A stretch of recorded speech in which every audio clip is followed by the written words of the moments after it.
In November of 1957, the disappearance of a hardware store owner in a tiny Wisconsin town led police into a nightmare that seemed less like a criminal investigation and more like the opening of a horror story. At first, it was a missing person case centered on a respected local businesswoman, but within hours, that search would pull back the door on one of the most disturbing crime scenes in American history. What investigators found in rural Plainfield, Wisconsin, was so grotesque, so deeply unnatural, that it would permanently burn itself into the American imagination. At the center of it all was a man who on the surface did not seem to fit the role of a monster. His name was Ed Gein, a quiet, unremarkable farmhand from Plainfield. He was known around town as odd, yes, but also mild, soft-spoken, and even helpful. He did odd jobs he kept to himself. He was not a flashy criminal, not a drifter with a violent reputation, not a man who seemed to announce danger when he walked into a room. And that is part of what made the story so chilling from the very beginning. There was no obvious warning sign visible to the casual eye, no clear public identity that matched the darkness hidden beneath the surface. That contrast is what makes the Gein case so enduringly terrifying. This was not the story of a notorious outlaw leaving a trail of bodies across multiple states. It was not the story of a criminal mastermind or a charismatic killer living a double life in the spotlight. It was something stranger, colder, and in many ways more unsettling. A lonely man in a small farming community whose private world had curdled into something unspeakable. A man who looked forgettable. A man whose name would become unforgettable. The central mystery of Ed Gein begins with a question that still grips people decades later. How could someone with no obvious criminal profile become linked to acts so grotesque that they seem to belong to fiction rather than reality? How could a seemingly harmless local farm laborer be connected not just to murder, but to grave robbing, body mutilation, and a hidden life built around death? That question is the doorway into this story, and it is the reason the case remains so haunting. Ed Gein did not terrify America because he fit the expected image of evil. He terrified America because he did not. And the horror of this case does not rest simply on the fact that people died. In terms of confirmed murder victims, the number is shockingly small compared to many other infamous killers. Yet Gein's name carries a weight and a dread that far exceeds that count. The reason is simple. What made this case uniquely horrifying was not just the killing. It was what police found when they entered his home. The farmhouse near Plainfield was not merely the residence of a suspect. It was the key to understanding a mind that had drifted so far from ordinary human reality that even seasoned investigators were stunned by what they saw. There are crime scenes that tell police a murder happened. There are crime scenes that suggest rage, greed, revenge, or panic. And then there are crime scenes that seem to reveal an entire hidden world, one built according to private compulsions so disturbing that they defy easy explanation. Gein's home belonged to that last category. The discovery inside it transformed what might have remained a local homicide investigation into a case of national notoriety. It was not only a place where evidence was found, it was a place that seemed to embody obsession itself. That is why this story continues to disturb people more than half a century later. It touches a primal fear, the idea that true horror may not arrive wearing the face we expect. It may live quietly at the edge of town. It may pass as eccentricity. It may hide inside familiar rural landscapes, behind closed doors, in silence. The Gein case shattered the comforting assumption that evil always announces itself clearly. Instead, it suggested something much more frightening, that a deeply disturbed inner life can remain concealed until one terrible event forces the world to look inside. This documentary follows that descent. It begins with isolation, with a man who lived on the margins and slipped further away from the world around him.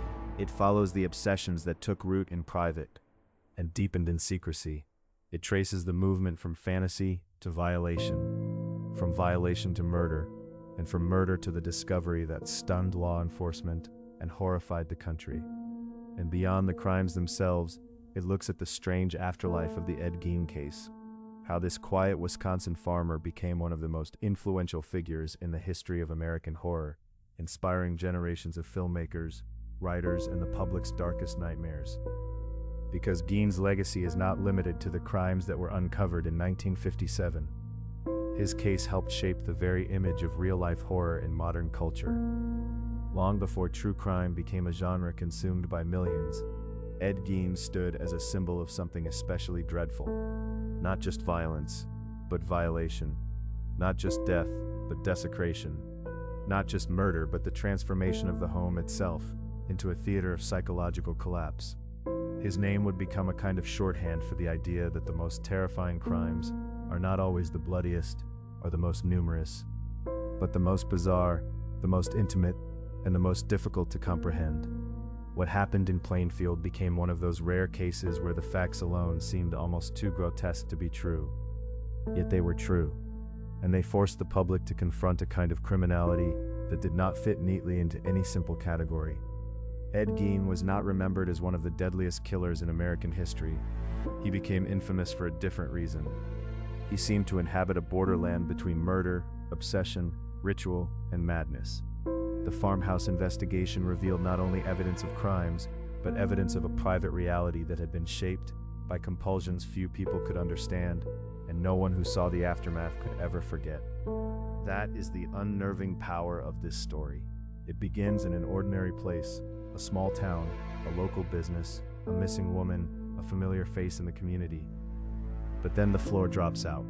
The case opens into something vast and ugly, something that feels almost mythic in its horror, even though it unfolded in a very real American landscape among very real people.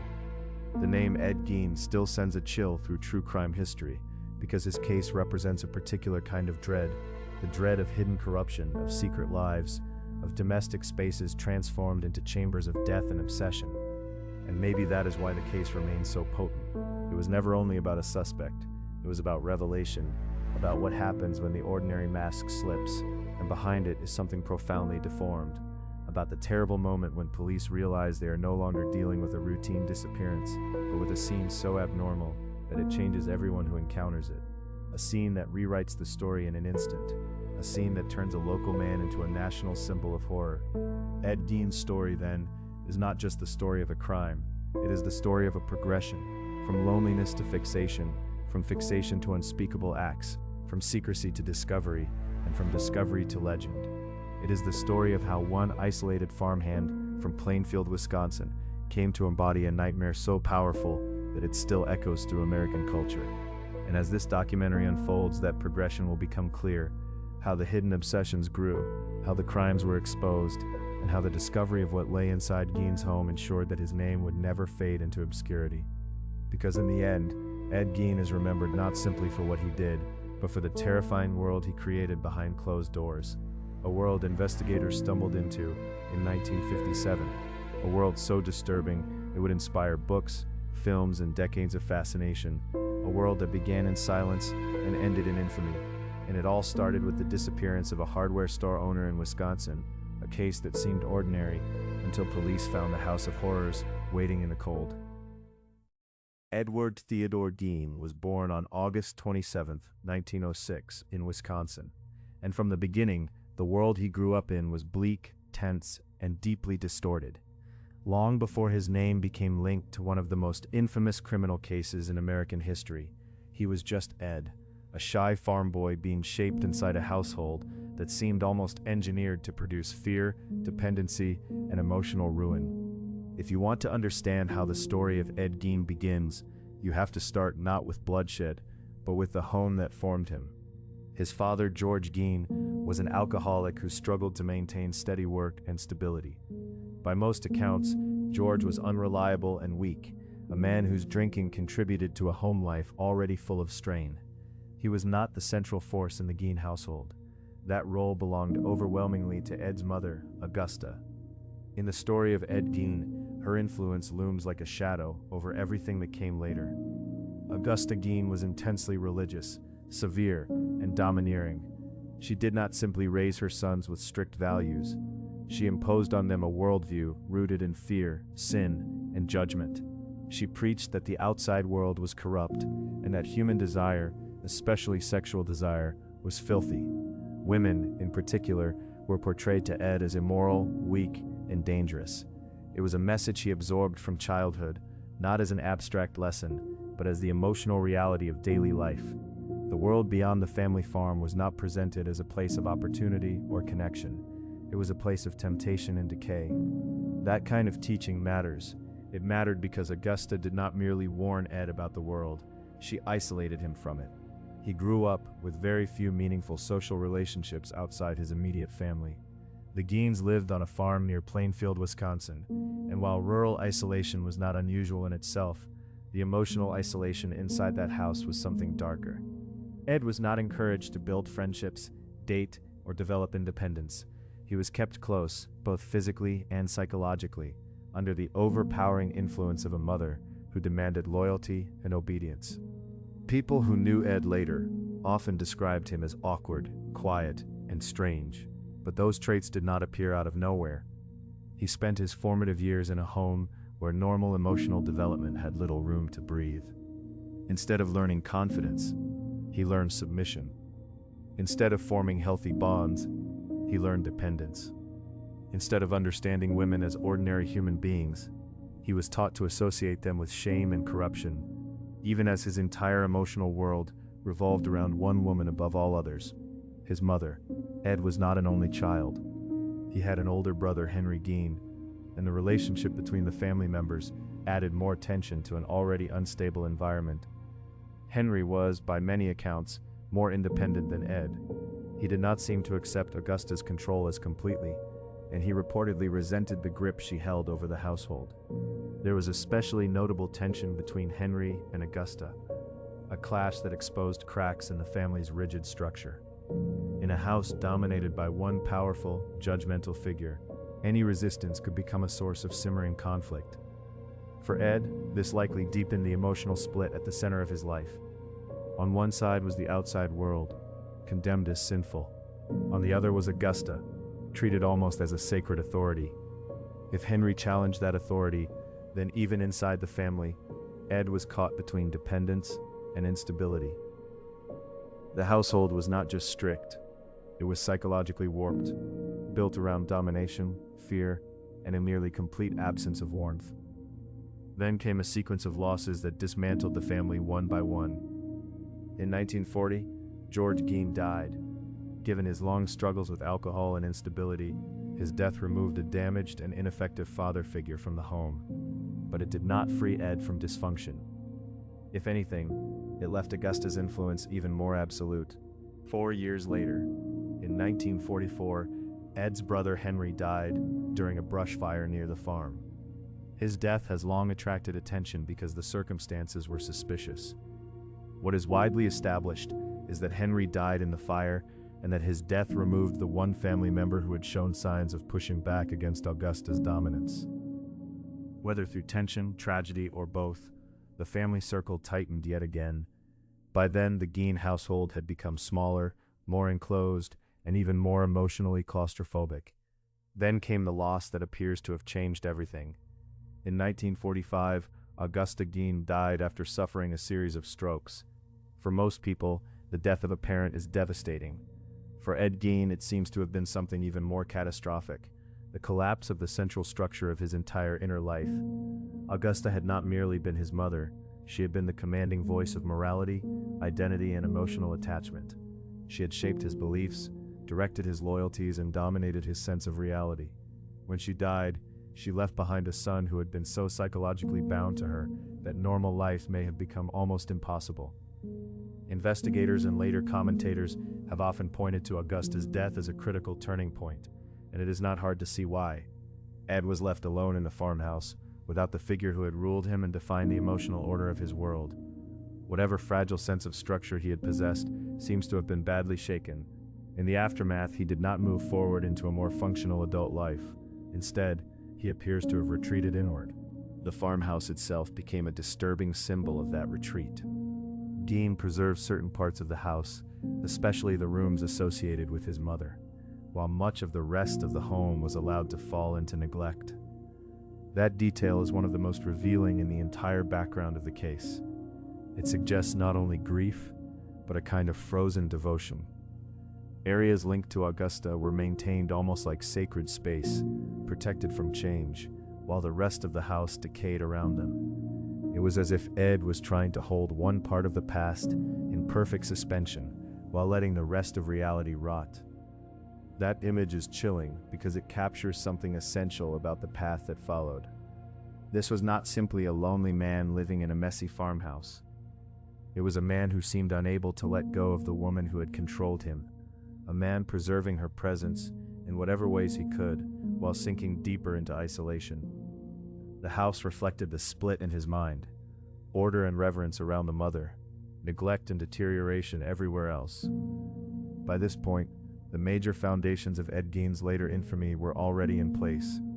He had been raised in a household marked by alcoholism, domination, emotional deprivation, and extreme religious severity. He had grown up socially isolated, with little chance to develop ordinary relationships or a stable sense of self. He had internalized a warped and fearful view of women. He had lost his father, then his brother, and finally the mother who had governed his entire emotional world. And after that loss, he remained in the farmhouse, cut off and increasingly alone. This is where the psychological themes so often associated with Gein begin to take shape in the historical record. Investigators, psychiatrists, and later writers repeatedly pointed to his fixation on death, women's bodies, and the idea of recreating or replacing the mother figure who had dominated his life. It is important not to go beyond what is firmly established, but this much is clear. The combination of Augusta's influence, Ed's dependence on her, and the collapse that followed her death became central to understanding him. The obsessions that later horrified the world did not emerge from nowhere. They grew out of a life steeped in repression, loss, and distorted attachment. And perhaps that is what makes this background so unsettling. There is no dramatic transformation here yet, no sudden explosion, no obvious moment when a normal life turns monstrous. Instead, there is something quieter and more disturbing: a child raised in an atmosphere of fear, a young man cut off from the world, a son shaped almost entirely by a mother whose teachings twisted love into control and morality into terror. Piece by piece, the conditions formed around him. The household narrowed, the losses mounted, the isolation deepened. And at the center of it all was Ed, absorbing everything, saying little, and carrying those influences with him into the lonely years ahead. By the time Augusta was gone, the stage had been set. The farm near Plainfield was no longer just a family property. It had become the closed, decaying world of a man who had lost the one person he seemed to worship and obey above all others. What remained was a lonely house, preserved rooms, dead silence, and a mind increasingly trapped in the grip of grief, fixation, and something much darker waiting beneath the surface. After Augusta Gein died, Ed Gein's world did not open up. It narrowed. Whatever fragile structure had held his life together seemed to collapse inward. And what remained was a man living almost entirely alone, surrounded by memory, routine, and decay. In Plainfield, people knew him as an odd-job worker, a farmhand, a handyman, a babysitter in earlier years, the kind of local eccentric small towns often absorb without much alarm. He talked strangely, he laughed at inappropriate times, he seemed childish, socially awkward, and more than a little off, but he also seemed harmless. That assumption would become one of the most chilling details in the entire story. Outwardly, Gein lived a drab, unimpressive life.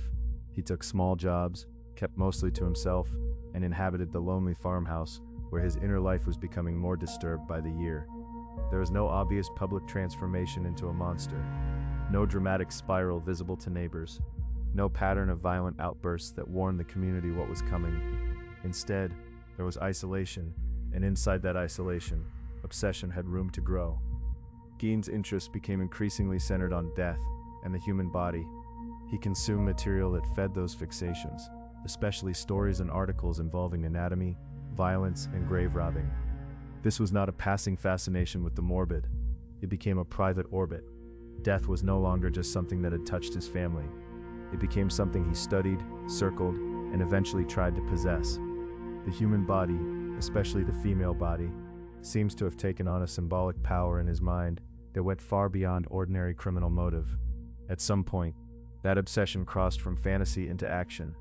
Gein later admitted that he began raiding local cemeteries, targeting graves of recently buried middle-aged women who resembled his mother. That detail matters because it reveals the logic of his crimes. as disturbing as that logic was. This was not random desecration. Investigators came to understand that he was searching for bodies that fit a very specific psychological pattern. He was drawn to women who, in his mind, echoed the figure who had dominated his life.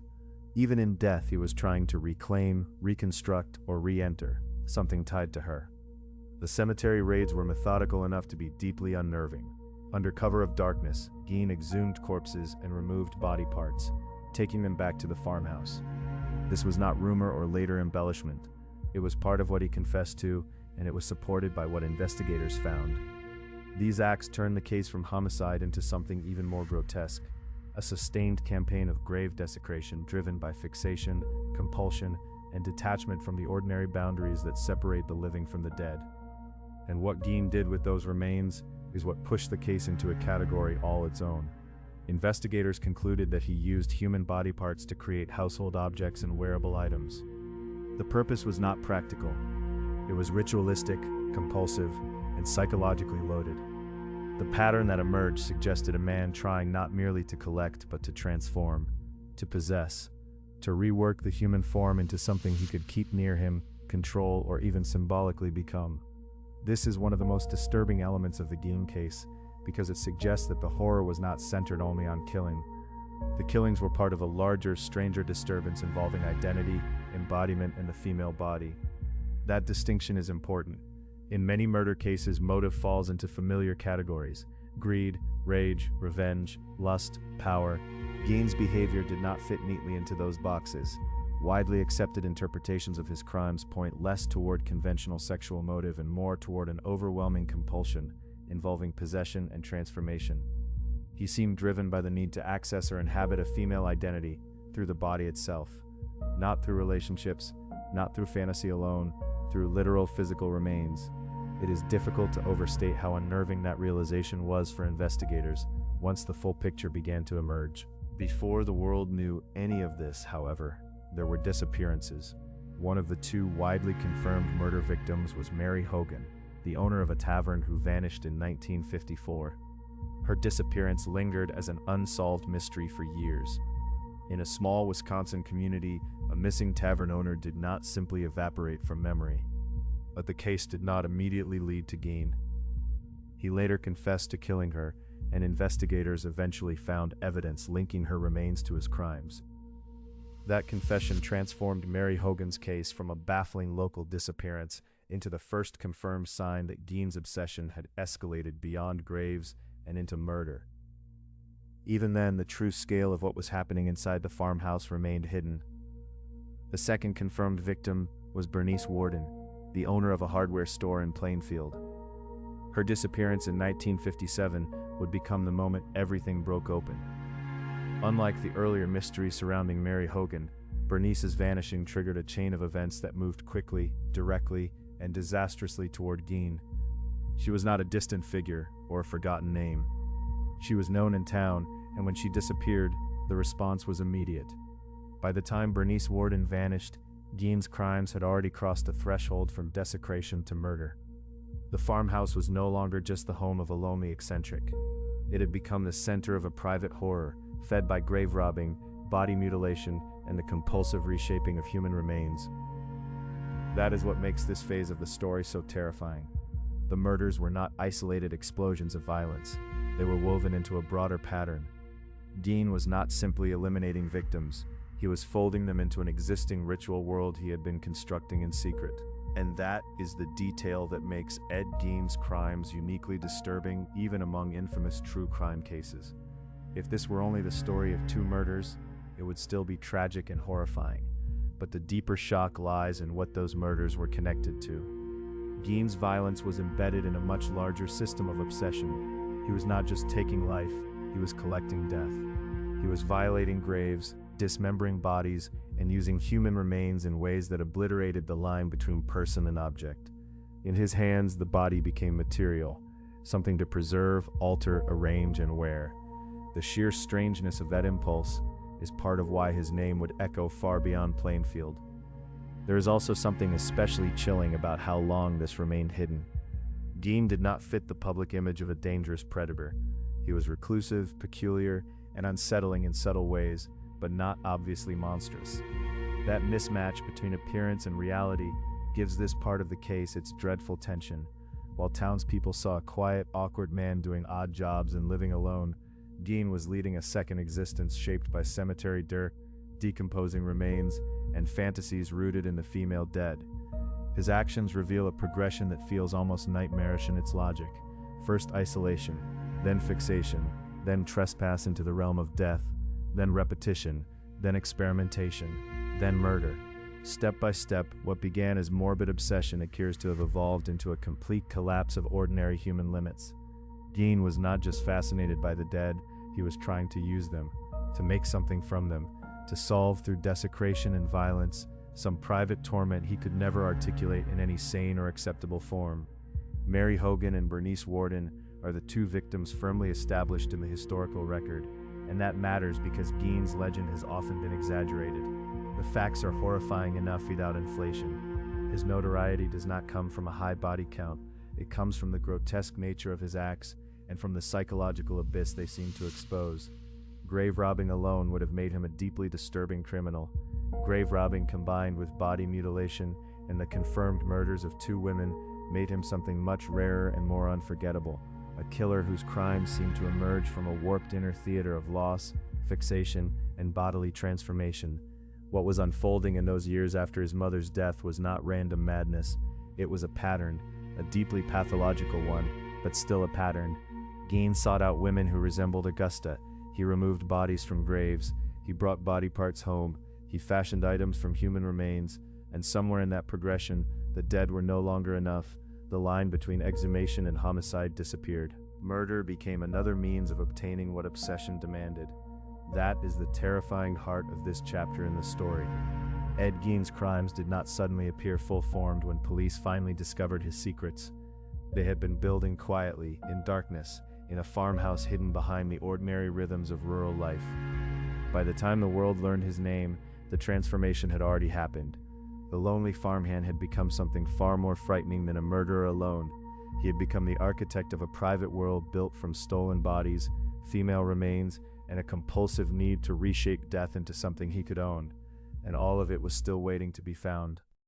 On the morning of November 16, 1957, Plainfield, Wisconsin was moving through an ordinary hunting season day. Bernice Worden, the owner of the local hardware store, was at work as usual. By the end of that day, she was gone. It did not take long for the disappearance to feel wrong. This was not a woman who simply wandered off without explanation, and in a town that small, unusual movements were noticed quickly. The first solid clue came from inside the store itself. Records showed that one of the last known customers there that morning was Ed Gein. That detail immediately mattered. In a city, a name on a sales slip might be just one lead among hundreds. In Plainfield, it was personal.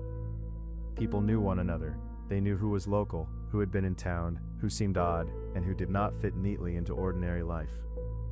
Gein, the quiet farmhand from outside town, suddenly moved from eccentric local figure to the center of a growing investigation.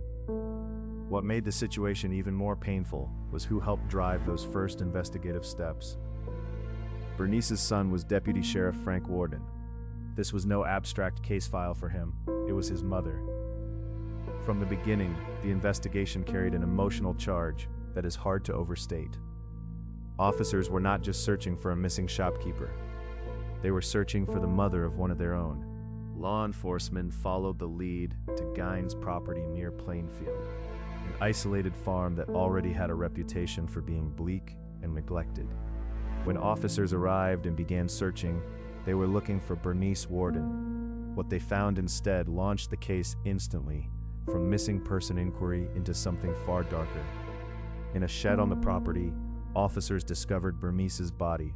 She had been decapitated, and the condition of the scene made clear almost immediately that this was not merely a killing, but a killing accompanied by extreme mutilation.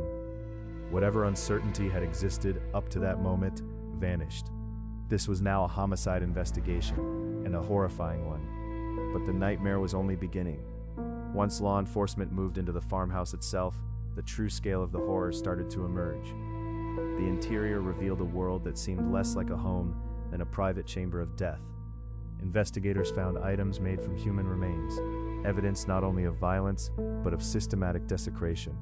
There were bones and skulls. There was human skin. There were organs.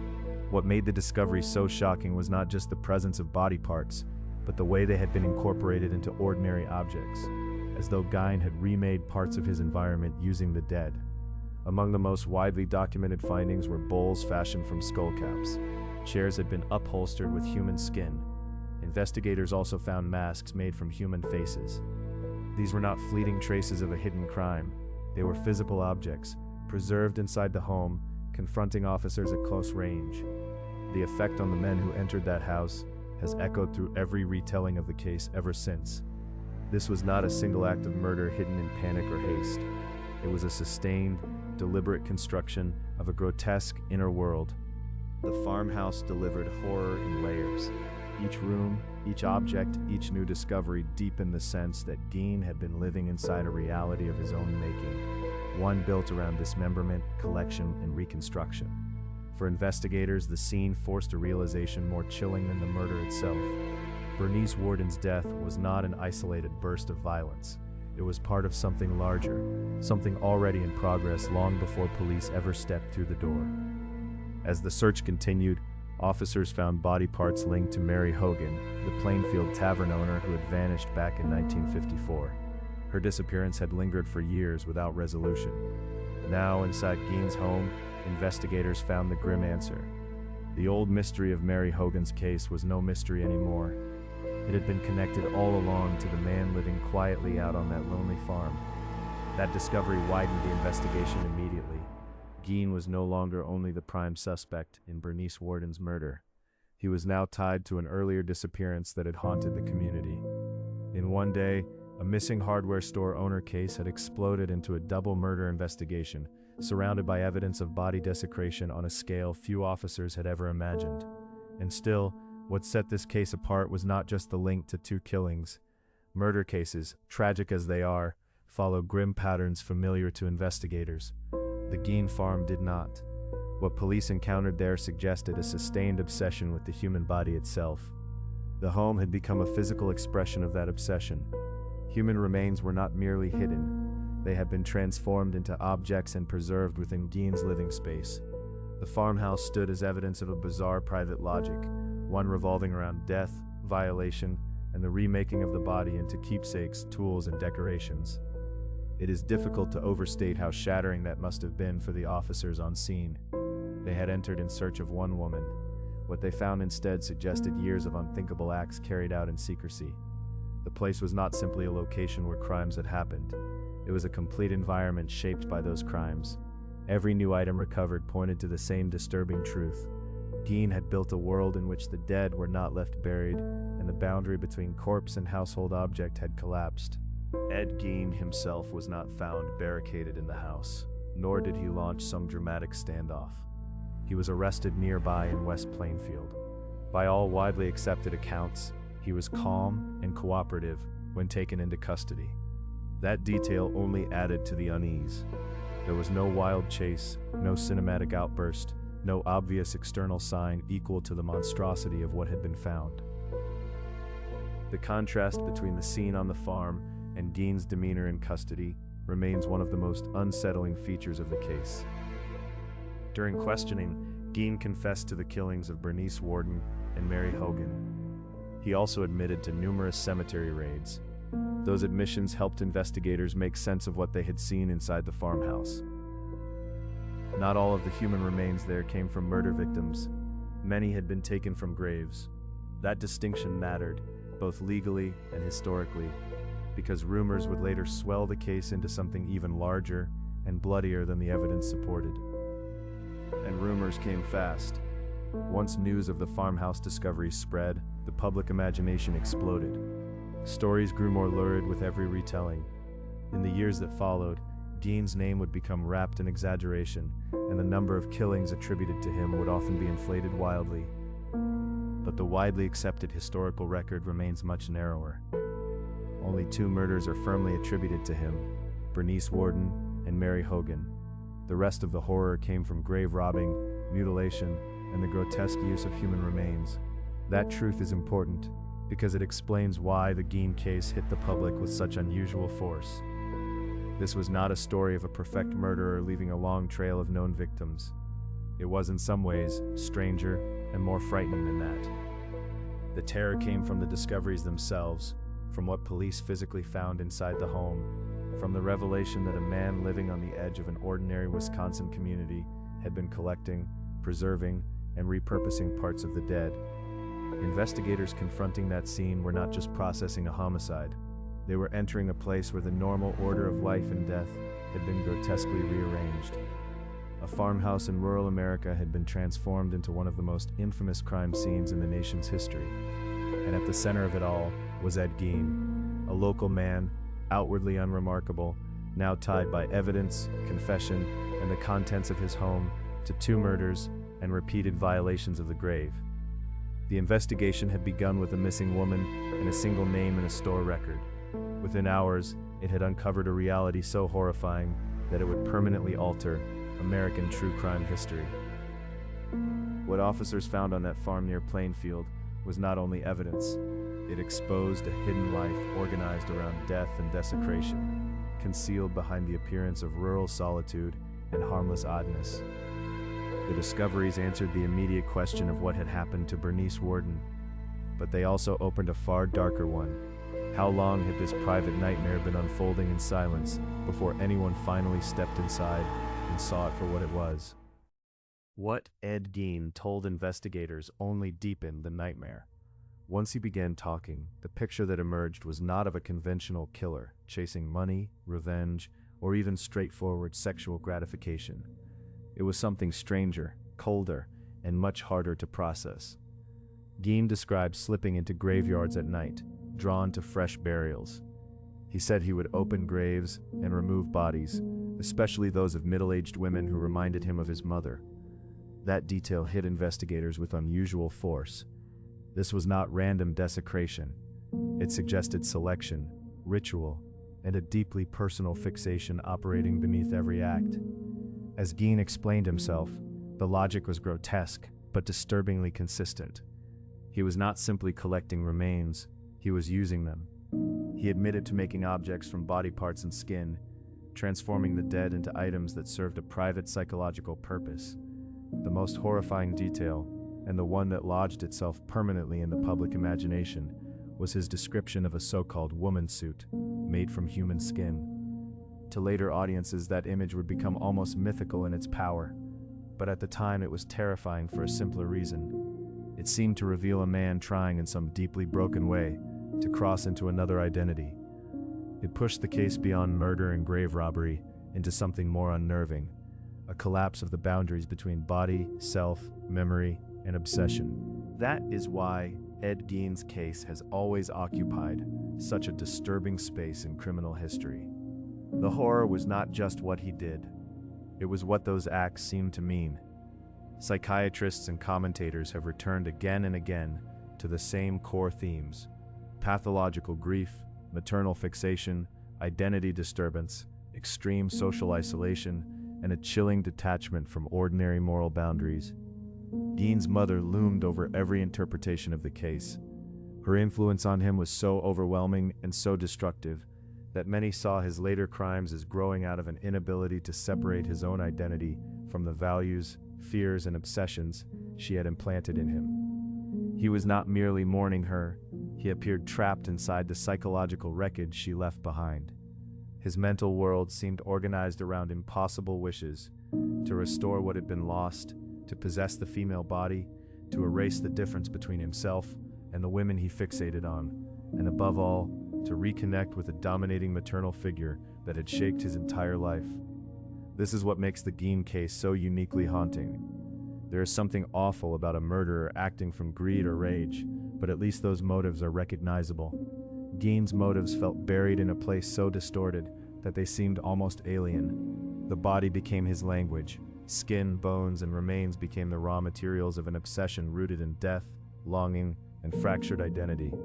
And yet, even with all the horror attached to his name, one important fact has to remain clear. Ed Gein's reputation grew so monstrous that rumors began to outpace reality. Stories spread, numbers inflated. The public imagination, fueled by sensational coverage, started turning him into something even larger than the evidence supported. But there is no reliable proof of a wider serial murder spree beyond the two established killings. That distinction matters. Gein became infamous on a scale usually reserved for mass killers, but his historical record is stranger than that. His notoriety comes not from a long list of confirmed victims, but from the bizarre, deeply unsettling nature of what he confessed to and what his actions revealed. Because of that, the legal process in his case could not proceed in an ordinary way. Almost immediately, Gein's mental state became the central issue. Psychiatrists examined him and found that he was not competent to stand trial. In legal terms, that meant he could not adequately understand the proceedings against him or assist in his own defense. This was not a minor procedural delay. It reshaped the entire course of the case. Instead of moving directly to trial, Gein was committed to a state mental institution. The man at the center of one of the most horrifying criminal investigations in American history was now being treated not simply as a defendant, but as someone profoundly mentally ill. That finding matched what many observers had already begun to suspect. Gein did not present as a criminal mastermind, nor as a swaggering predator. He came across as detached, eerie, oddly mild, and profoundly disordered. The contrast was chilling.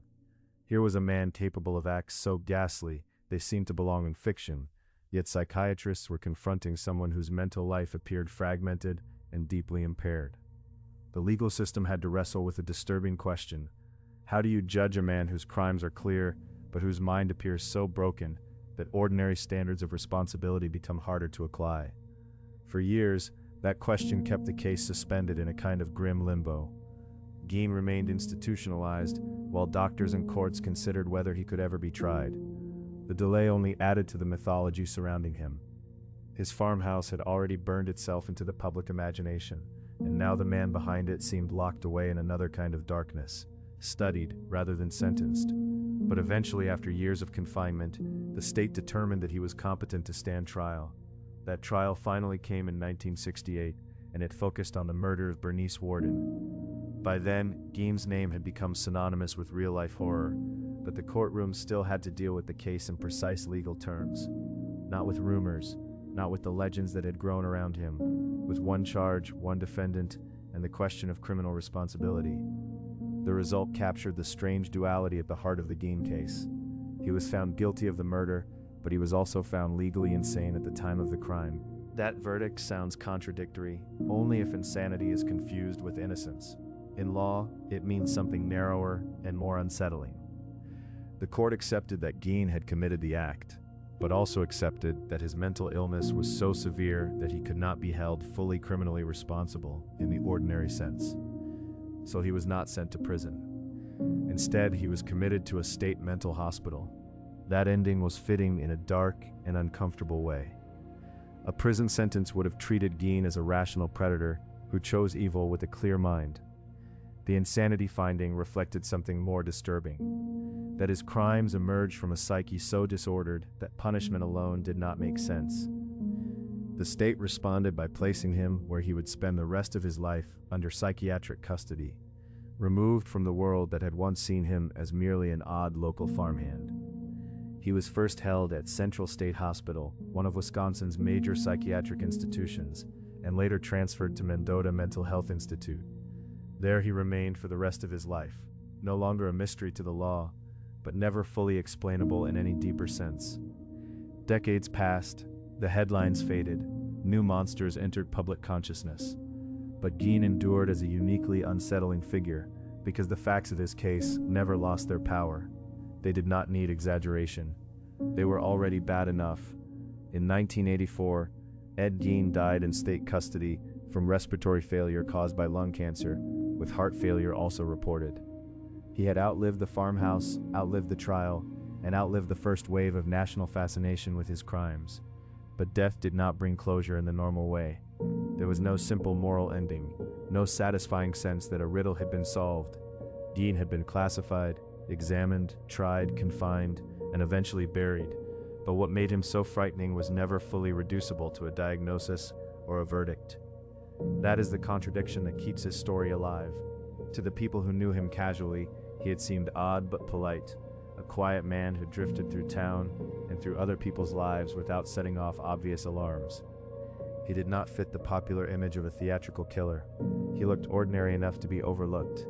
And behind that plain exterior was an inner world of astonishing disturbance, one built on obsession, loss, mental collapse, and violence. That tension is part of what makes true crime so unnerving at its darkest. We want monsters to announce themselves. We want visible warning signs, dramatic clues, something that separates the dangerous from the merely eccentric. Ed Gein refused that comfort. He was soft-spoken, he was socially awkward, he was remembered by some as harmless, and yet within him existed a hidden reality so warped that once exposed, it became one of the most infamous case studies in American criminal history. His confession did not neatly explain him. The psychiatric evaluations did not fully contain him. The trial did not domesticate the horror of what he had done. Instead, each stage revealed a different layer of the same terrifying truth. This was a man whose mind had drifted far beyond ordinary human boundaries, while his body remained planted in the most ordinary of settings: a rural Midwestern life, a quiet local reputation, a face that did not match the nightmare. And maybe that is why the case still unsettles people so deeply. Not just because Ed Gein committed terrible acts, but because those acts seemed to grow in silence, inside a man who did not outwardly resemble the legend he would become. The court could call him guilty, psychiatry could call him insane, history could call him infamous, but none of those labels fully erased the chill of the central image, a seemingly unremarkable man, carrying inside him a secret world of death, fixation, and unimaginable distortion, hidden in plain sight, until it was far too late. Ed Gein's place in American crime history comes from a strange and unsettling truth. His cultural shadow is far larger than his confirmed body count. He was not known for a string of dozens of murders. He did not fit the later public image of the globe-trotting predator or the smooth-talking serial killer. What made his case explode into legend was something much darker and much harder for people to process. It was the grotesque, deeply personal nature of what he did. The horror of Ed Gein was never just about killing. It was about what he made, what he kept, and what his home revealed about the private world inside his mind. That is why the Gein case hit the American imagination with such force in the late 1950s and has never really let go. It arrived at a moment when the public still liked to believe evil had a recognizable face. People wanted monsters to look monstrous. They wanted danger to announce itself. But Gein shattered that comforting illusion. The case suggested that the most terrifying horrors might not come from some obvious villain lurking in the shadows. They might come from an isolated farmhouse in rural Wisconsin, from a man neighbors considered odd but manageable, from a figure who seemed less like a demon and more like a lonely local eccentric. That contrast helped turn the case into something close to modern folklore, and from that folklore grew some of the most iconic horror figures ever created.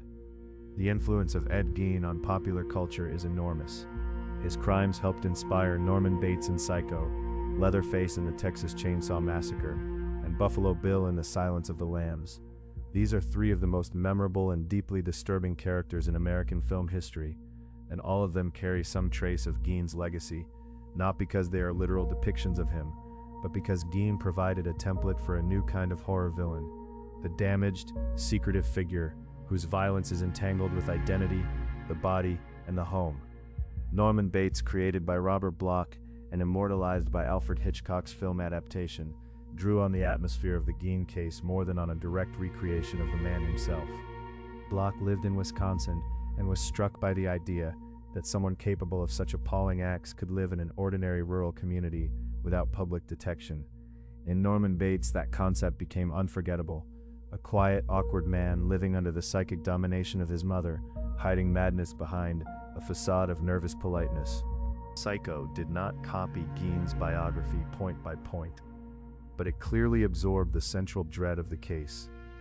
It asked audiences to fear not just the killer, but the hidden domestic space, the house that keeps secrets, the mother who never really leaves, and the fragile identity of the man trapped under her influence. Leatherface, from the Texas Chainsaw Massacre, reflects a different part of the Gein mythos. Again, this is not a direct portrait, Leatherface belongs to a different fictional universe, one much more violent and exaggerated. But the connection is obvious in the imagery. The mask made from human skin, the transformation of human remains into objects, the sense that the home itself has become a workshop of death. These ideas all echo the real details that made Gein infamous. The film took the nightmare quality of the Gein case and amplified it into something sweaty, chaotic, and relentless. It captured the same violation at the heart of the real story, the human body stripped of dignity and turned into material. Then there is Buffalo Bill, in The Silence of the Lambs, perhaps the clearest example of Gein's influence on the idea of identity horror. Buffalo Bill is not Ed Gein, and the film is careful to distinguish its fictional character from real-life transgender people. But the inspiration from Gein appears in the concept of a murderer obsessed with the body, with transformation, and with constructing a new self through the skin of others. That is one of the reasons Gein's legacy remains so disturbing. His crimes did not fit neatly into ordinary categories of motive. They touched on grief, obsession, gendered fixation, and the desperate urge to remake the body into something meaningful. Fiction seized on those themes because they are primal, upsetting, and visually unforgettable. What all three characters share is more important than any one specific borrowed detail. They all emerge from the same nightmare proposition, that identity itself can become unstable, that the home can become a laboratory of private madness, and that the body can be treated not as sacred, but as raw material. That is where Gein changed the language of horror. Before Ed Gein, many people thought of true crime in fairly straightforward terms. Murder was murder. A crime scene was a place where violence happened, and then investigators pieced together what followed. Gein expanded the public sense of what real criminal horror could look like. His case forced people to confront something more bizarre and more psychologically intimate. Here was a situation where the crime was not confined to a single act of killing. It spread outward into grave desecration, body mutilation, and a private effort to possess and reconstruct the human form. It blurred lines that people desperately wanted to keep separate: life and death, self and other, household and slaughterhouse. That collapse of boundaries is a huge part of why the case remains so potent. Gein's farmhouse was not just remembered as a place where evidence was found. It entered the American imagination as something worse, a domestic space transformed by obsession. Homes are supposed to represent warmth, family, routine, safety. In the Gein case, that familiar structure was inverted into something obscene. Inside was not ordinary clutter, or even the remains of ordinary criminal acts, but a landscape of fixation. The farmhouse became a symbol of internal decay made physical.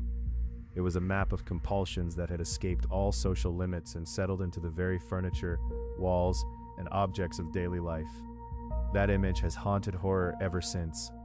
The idea that terror can live in the home, that a house can preserve the mind of its occupant, like a jar preserves something dead, owes a great deal to the cultural aftershock of Ed Gein. Countless later stories in books, films, television, and true crime retellings return to this same source of fear, not merely the killer in the house, but the house that has become an extension of the killer.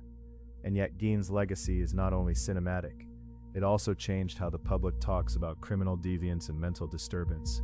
The case exposed a kind of horror that was harder to sensationalize in simple terms because it seemed to arise from a terrible mix of severe isolation, untreated mental illness, pathological grief, and long-festering family dysfunction. That does not excuse what Gein did.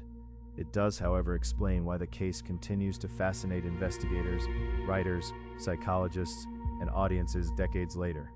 It is one of those rare crimes that seems to force everyone into the same uncomfortable question. How does a human being drift so far from ordinary reality that death becomes craft material and the dead become companions, trophies, or substitutes? That is the broader lesson buried inside the sensationalism. Cases like Gein's endure because they reveal something unnerving about the way violence can grow in silence. The warning signs are not always dramatic. Isolation can look like eccentricity. Emotional damage can look like shyness. Dysfunction can stay hidden inside a family for years. A community can know someone without truly knowing them at all. In Gein's story, the most frightening development is not just the final revelation. It is the long period before that revelation, when so much instability had already taken root unnoticed. and that is why the case still feels uniquely disturbing, even in an age saturated with extreme true crime. There have been killers with more victims.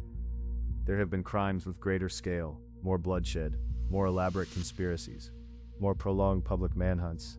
But few cases have produced such a powerful image of inner collapse made visible. The Gein farmhouse remains one of the most infamous crime scenes in American history, because it seemed to materialize obsession itself.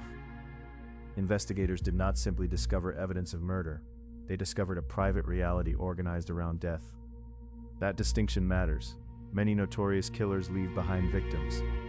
Gein left behind a world assembled from desecration, fantasy, and psychological disintegration. That is the part people cannot forget. It was not only what he had done to others, it was what he had built around himself. As a result, Ed Gein remains one of the most infamous figures in American criminal history. Not because the numbers were the highest, not because the case was the most complicated, but because it struck a nerve deeper than ordinary fear. It suggested that horror could be handcrafted, hidden in plain sight, and rooted in the most intimate human spaces: the body, the home, the memory of a parent, the loneliness of a man cut off from the world.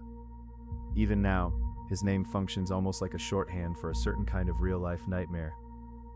Mention Ed Gein, and people think of skin, masks, farmhouse rooms sealed off from normal life, and the terrible possibility that madness can create its own logic and live quietly for years.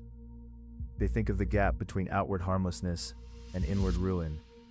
They think of the way fiction borrowed from reality because reality, in this case, was already almost too grotesque to believe.